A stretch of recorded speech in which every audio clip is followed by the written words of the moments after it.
All right, let's look at business news now. Players in the manufacturing sector have lauded the government's renewed commitment to source 40% of its goods and service locally.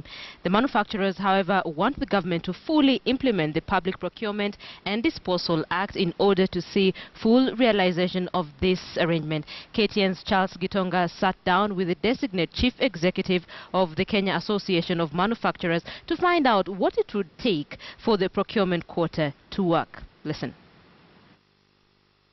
My government shall, in the new financial year, we shall ensure that we restrict, and strictly so, a minimum of 40% of all goods and services procured by government at all levels must be locally produced. A rather not new promise by the president to the country's manufacturing sector, but one that is still exciting. 40% would make a big difference in terms of job creation and the growth of local industry. So we are very keen on this proposal because it is going to spark a manufacturing revolution in Kenya.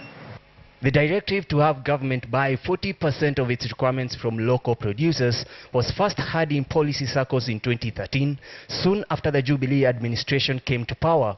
However, implementation of the same has been faced with numerous challenges, among them ambiguity of the Public Procurement and Disposal Act, which at first failed to protect local manufacturers as intended. The challenge with those regulations was the definition of local, because a local company importing goods would benefit from the same preference as a locally manufactured product.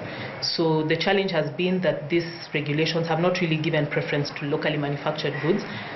But with the regulation in Parliament for fine-tuning and the President's renewed commitment, manufacturers remain optimistic that a 40% guaranteed market will improve the sector's productivity beyond the 11% contribution to the economy, along with job creation.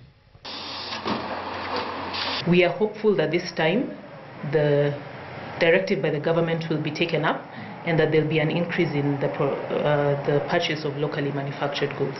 There is a feeling in the fact that infrastructural projects could have more local content. For example, the building of railways, the building of roads, the expansion of the ports, the expansion of our power transmission. Those are different areas where we can really scale up the amount of local products that we buy. Apart from infrastructure, manufacturers are also eyeing the opportunities in basic supplies such as office stationery, food and beverages, IT and textile, among others. The manufacturers, however, still want the government to do more towards improving the business environment in the country, a factor that they say will empower their competitiveness against regional and international peers. Charles Gitonga, KTN Business.